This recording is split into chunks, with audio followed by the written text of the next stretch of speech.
Hey friends, I'm back with a little follow-up on our story about Hanukkah. I ended our last story a little early because I thought it might be nice to finish on a high note. So here's a little podcast extra with the help of Bruce Gore, just in case you wanted to know the rest of the story. So we stopped when the righteous Jewish people rededicated the temple. They recaptured Jerusalem, their most important city. Antiochus Epiphanes, the bad guy, died in battle. His brother Demetrius took control of his empire. All looked kind of rosy for the Jews. Well, it turns out that Judas Maccabees, the hammer, our hero we talked about last time, not the best boss. He was a conservative in the extreme. This would be sort of like, if you know the term Sharia law, on steroids. It was that kind of thing, you know. He was just vicious. He's ultra-conservative in his beliefs, like really strict. Remember, there were two groups of Jewish people, conservatives like Judas and those who were a little loosey-goosey with their faith. They wanted to be in the cool Greek clique. Well, those Greek wannabes started talking to Demetrius, the leader of the empire, wanting help to lose this Judas guy because he was being too strict. Judas was killed in 161 in a battle.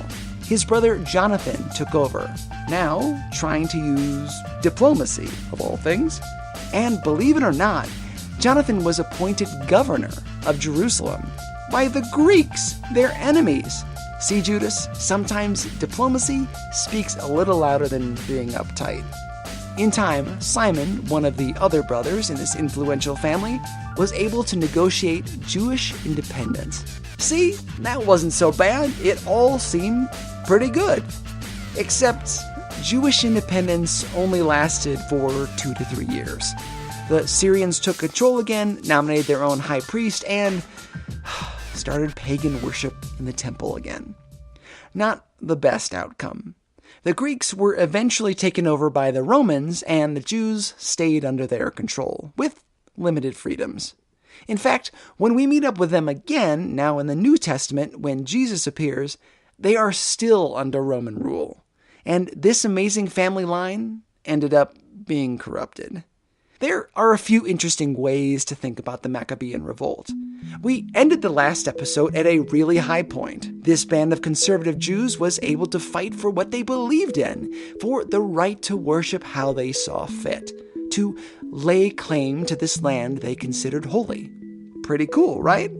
That's one way to look at it. The other is that they were trying to manufacture a Messiah of their own. Some Jewish people in Jesus' time were surprised by him because they expected a strong military leader, someone to kick some Roman butt.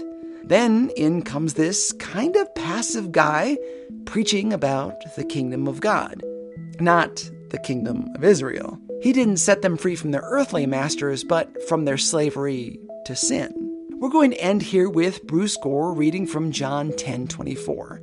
Jesus is at the Festival of Dedication, the holiday about this Maccabean victory. That's right, Jesus rocked Hanukkah. The Festival of Dedication was the time of year when people were most likely to be thinking about a military Messiah, someone like Judas Maccabees. So the Jews gathered around him and said to him, "How long will you keep us in suspense?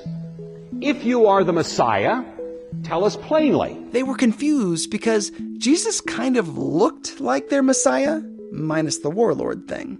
He's not what they expected. I'm going to let Bruce take it from here. Jesus answered and said, "I have told you, and you do not believe. The works that I do in my Father's name testify to me, but you do not believe, because you do not belong to my sheep." I think what Jesus is saying here is, I have told you that I am the Messiah. But because I don't fit the mold of your expectations, you don't accept that. You want a Messiah after your image, when in fact what God is giving you is a Messiah cut from a very different mold. Now, if you were of my sheep, then you would recognize who I am, because my works testify to my identity. And all of these things are irrefutable. But because your blinders are still on, you don't see it. My lesson for all of us is simply that. We are Christian people, and yet even we can have a misguided and somewhat distorted idea of what the Messiah really is. And many times we want the Messiah to be something more of what we want, who will solve the problems that we see as the most conspicuous problems in our lives, to get rid of the Romans in our lives that are troubling us right at the moment. We want the Messiah to be a Messiah of our making, to do our bidding, and I'm sorry to tell you, Christ doesn't come to do our bidding. He is the Messiah, and we are here to do His bidding. And so the question we need to ask ourselves as we come to this one who we indeed affirm is the Messiah is, what would you have me do? And sometimes Christ will put us in tough situations, difficult, painful, hard situations, where we might like a messianic, rescuer, and He may say, no, I've got better things for you. I'm going to leave you right there. And then the task we have is to, in faith and confidence, trust Him.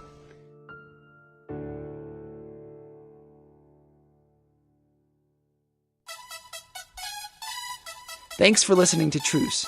If you like what you hear, please consider sharing the show on social media. We're on Facebook, Twitter, and Instagram. Bruce Gore's book is Historical and Chronological Context of the Bible. We've got links to his videos, bonus features, some transcripts, and more at trucepodcast.com. Merry Christmas and Happy Hanukkah to everybody. I'm Chris Staron, and this is Truce.